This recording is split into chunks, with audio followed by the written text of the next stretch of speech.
Paris Olympics শুরু থেকেই সরগরম ফিলিস্তিন ইসরায়েল ইস্যুতে। তর্ক বিতর্ক কিংবা বাক বিতণ্ডার পর এবার প্রাণনাশের হুমকি পেল ইসরায়েলের অ্যাথলেটরা। ইসরায়েল দল থেকে ফ্রান্সের দায়িত্বরতদের জানানো হয় এ ব্যাপারে। অলিম্পিক্সে খেলতে আসা কিছু অ্যাথলেটকে ইমেইল এবং ফোন কলের মাধ্যমে হুমকি দেওয়া হয়। হুমকিতে অ্যাথলেটদের নিজেদের শেষকৃত্যেই তাদের দাওয়াত দেওয়া হয় এবং অলিম্পিক্সে অংশ না নিতে বলা হয়। অংশ নিলে মিউনিখ 1972-এর পুনরাবৃত্তি হবে বলে বলা হয় হুমকিতে।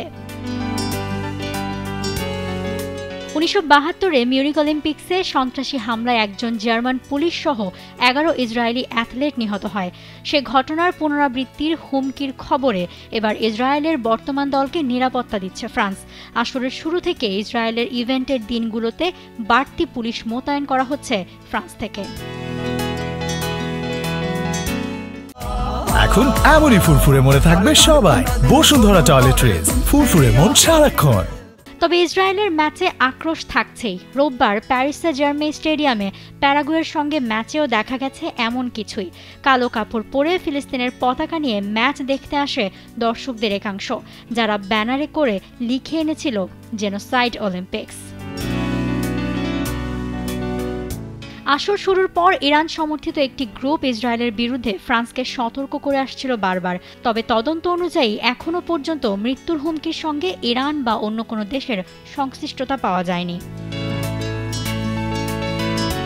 অ্যাথলেটদের ইভেন্টের পাশাপাশি তাদের ভিলেজও কড়া পুলিশি নিরাপত্তায় রয়েছে। কোনো রকম অপ্রীতিকর ঘটনা যাতে না ঘটে এ ব্যাপারে তৎপর ফ্রেঞ্চ পুলিশ। ফিলিস্তিন সহ অনেকেই শুরু থেকে অলিম্পিক্সে ইসরায়েলকে ব্যান করার জন্য বলেছে বারবার। তবে সহিংসতা এড়াতে সর্বোচ্চ চেষ্টা করছে France. Mousumi Mou, T sports.